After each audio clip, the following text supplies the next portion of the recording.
You know that 5-hour hop from Perth to Singapore? It's one of the most popular routes connecting Australia and Southeast Asia. But what's it actually like to be on that flight?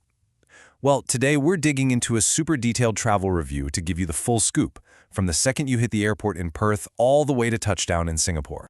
And really, that's the big question, isn't it? We hear all the time about how amazing Singapore Airlines is. But does that legendary reputation actually hold up on a relatively short 5-hour trip? Let's find out. We're going to look at what the entire experience is like, and we'll start right there on the ground in Perth. Okay, first things first, the departure. Let's talk about the Perth experience. Every trip has to start somewhere, right? And for this one, it's at Western Australia's main international hub. So, how does it measure up? And wow, right out of the gate, a really strong score. The reviewer gave the whole departure experience in Perth a solid 4 out of 5. So you gotta ask, what earned it that high rating? Well, the review points out that the international terminal is super modern and efficient. It's not some massive, sprawling place like Sydney, but its clean and simple layout apparently makes for a really calm start to your journey. And of course, it has all the stuff you'd expect. Lounges, shops, Wi-Fi, everything you need for a totally smooth send-off. And getting to the airport, apparently it's a total breeze. You're only looking at about a 20-minute trip from downtown Perth, and you've got tons of options, from the train to ride shares. It really seems like the whole thing is set up for convenience from the very beginning. Okay, so we're through security, we're at the gate, now for the main event. Let's get on board. And the ride for this journey is a Boeing 787 Dreamliner. Now, if you're an aviation fan, you know exactly what that means. We're talking a modern, comfortable, state-of-the-art flying experience. Expectations are high.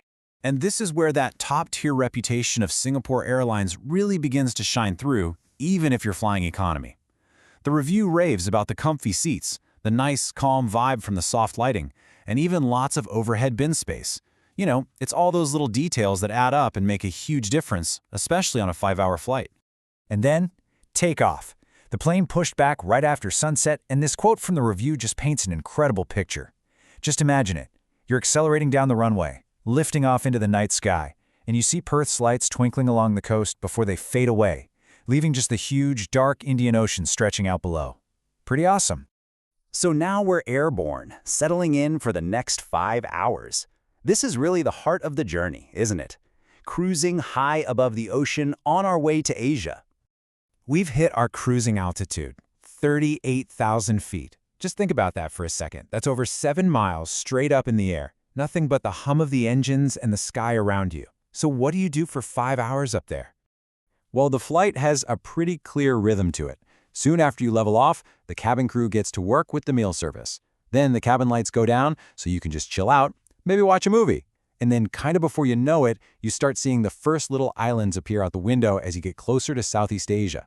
And that in-flight service? Definitely a major highlight. I mean, Singapore Airlines is famous for its hospitality, and this flight was no different. We're talking a full hot meal, dessert, drinks, even in economy. And all that while you're browsing this massive library of movies, TV shows, and music. Not bad at all. And for a big chunk of that flight, this is what you see out the window. Just an endless, deep blue ocean. It's something pretty unique to this route, actually. This pure oceanic crossing that really gives you a sense of how massive the journey is.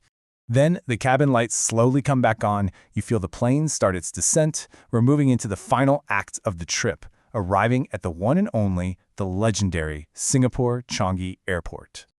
You always hear Changi called the best airport in the world. But what does that really mean when you're there? What makes it so different from a perfectly good airport like the one we just left back in Perth? Well, here's your answer. Changi is, well, it's not just an airport. It's basically a destination all on its own. I mean, get this, indoor waterfalls, actual gardens, a movie theater, massive shopping malls. The facilities are just on another planet, and it completely changes the whole arrival experience. And the efficiency? Oh, it's absolutely top tier. Perth was smooth and fast, no doubt, but Changi just takes it to the next level with these super efficient automated passport gates. It means you're through immigration and on your way in practically no time at all. So yeah, it's absolutely no surprise that Changi gets a perfect score, a full 5 out of 5. It's just a truly exceptional, world-class way to end your flight. All right, so we've looked at the departure from Perth, the flight itself, and the incredible arrival at Changi. Now it's time to put it all together. What's the final verdict on this whole journey? Okay, let's break it all down. You're starting at a really great airport and landing at a literally perfect one. In between, you've got this flight with an amazing crew on a modern jet with good food.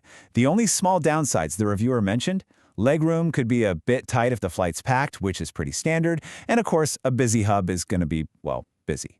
And when you add all that up, it comes to a final overall rating of 4.5 out of 5. That is a nearly perfect score, which just goes to show what a consistently high-quality trip this is from start to finish. So, what's the big takeaway here? Why should you care? Well, the conclusion is pretty simple. This flight path on this particular airline is just an excellent option if you're traveling from Australia over to Southeast Asia. It really is the perfect mix of efficiency, comfort, and even a little bit of luxury. And that leaves us with one last thought.